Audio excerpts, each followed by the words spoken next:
Assalamualaikum warahmatullahi wabarakatuh. Perkenalkan, nama saya Ajeng Puspita Dewi dengan nomor induk mahasiswa 22020101028, Fakultas Ekonomi dan Bisnis, Program Studi Manajemen Kelas G, Universitas Perjuangan.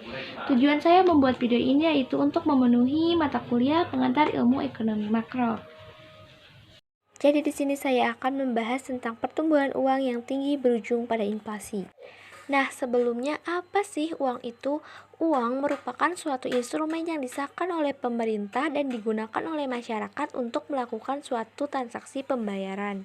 Jadi sudah jelas ya bahwa uang itu merupakan instrumen yang disahkan oleh pemerintah dan digunakan oleh masyarakat. Tetapi di sini masyarakat tidak keseluruhan masyarakat Indonesia, tetapi sebagian. Karena mengapa? Karena di Indonesia tidak semua masyarakat menggunakan uang sebagai alat pembayaran atau kegiatan perekonomiannya. Seperti yang kita ketahui bahwa di Indonesia uang itu rupiah. Nah, fungsi utama uang adalah sebagai alat tukar. Seperti contohnya saja pada zaman dahulu tidak ada uang, melainkan adanya sistem barter. Namun karena atas kesepakatan bersama muncullah uang. Ada uang kertas dan ada uang logam sebagai alat pembayaran. Muncullah satu pertanyaan, apakah suatu negara dapat mencetak uang sebanyak-banyaknya? Kan kalau suatu negara banyak uang, negaranya akan maju, akan kaya, tidak ada pengangguran, tidak ada kemiskinan.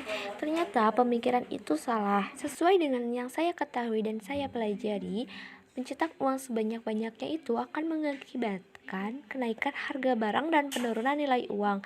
Nah, disitulah muncul awal mulanya inflasi. Nah, jadi inflasi itu diartikan sebagai kenaikan harga barang dan jasa secara umum dan terus-menerus dalam jangka waktu tertentu. Kok bisa sih uang yang terlalu banyak beredar di luar malah menjadikan inflasi? Nah, jadi begini, jika jumlah uang beredar terlalu banyak dan barang yang disediakan haruslah seimbang. Jika pemerintah mencetak terlalu banyak uang, kita juga akan memiliki banyak uang dan tentunya membuat kemampuan pembeli barang semakin tinggi. Akibatnya, jumlah barang yang ingin kita beli berkurang dan harga ikut menyesuaikan. Hal tersebut dapat menurunkan nilai uang karena terlalu banyak. Jadi uang semakin tidak berharga karena jumlahnya yang terlalu banyak beredar. Ternyata inflasi itu berdampak begitu besar. Orang miskin menjadi lebih miskin, orang yang tadinya bekerja menjadi seorang pengangguran pada akhirnya, dan nilai uang yang turun atau tidak berguna. Seperti di beberapa negara yang telah mengalami inflasi pada waktu itu, uang terlalu banyak akhirnya digunakan untuk hiasan dinding, dibuat untuk menjadi tisu, dan menjadi sampah yang berserakan. Agar hal tersebut tidak terjadi, muncullah kebijakan moneter. Lalu apa sih kebijakan moneter itu? Kebijakan moneter adalah sebuah kebijakan yang dikeluarkan oleh bank sentral dalam bentuk pengaturan persediaan uang untuk mencapai tujuan tertentu. Nah, tujuan utamanya itu untuk mengatur atau mencegah persediaan uang yang beredar atau sangat kurang. Seperti yang kita ketahui bahwa Bank Sentral di Indonesia itu Bank Indonesia atau sering disingkat dengan Bank BI.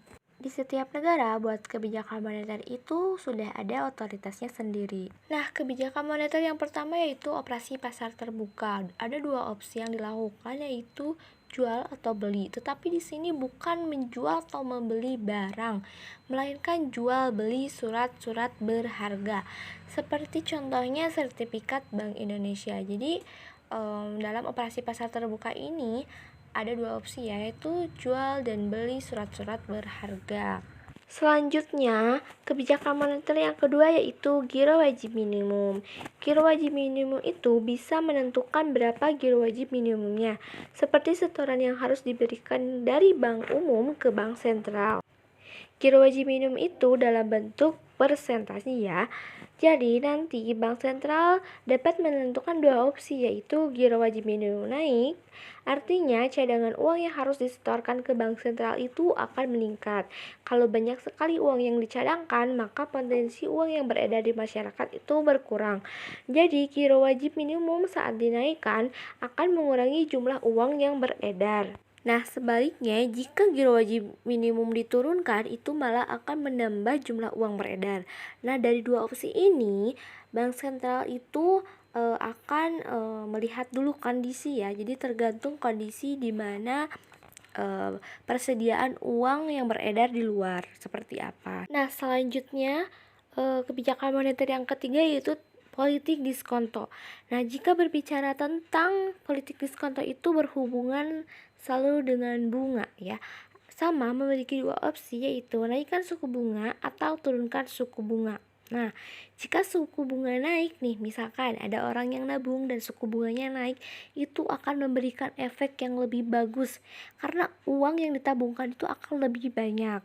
Nah, sedangkan nih kalau ada orang yang meminjam itu akan menjadikan orang stres karena bingung pada saat akan bayar bunganya naik. Nah, jadi jika dinaikkan suku bunga, maka akan mengurangi jumlah uang yang beredar. Kenapa?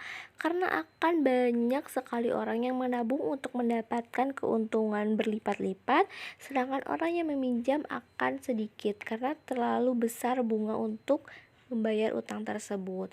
Nah, sedangkan sebaliknya, jika diturunkan suku bunga itu akan menambah jumlah uang yang beredar. Jadi kebalikan dari suku bunga yang dinaikkan seperti itu. Nah, jadi kesimpulan yang bisa saya tarik yaitu agar kestabilan di sektor keuangan berjalan dengan baik, maka pemerintah haruslah bisa mengontrol dan mengendalikan perkembangan jumlah uang yang beredar. Seperti itu, agar tidak terlalu banyak dan tidak kekurangan. Sekian video dari saya, mohon maaf bila ada kesalahan dan tutur kata yang tidak berkenan. Wabillahi taufiq wal hidayah. Wassalamualaikum warahmatullahi wabarakatuh.